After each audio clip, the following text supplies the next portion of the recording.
আমি যারে বাসি ভালো কাজলের চেয়েও কালো হয় না যে তার তুলনা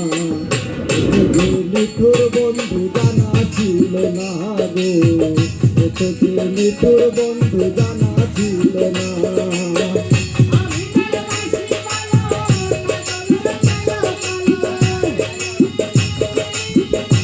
হ্যালো হ্যালো হ্যালো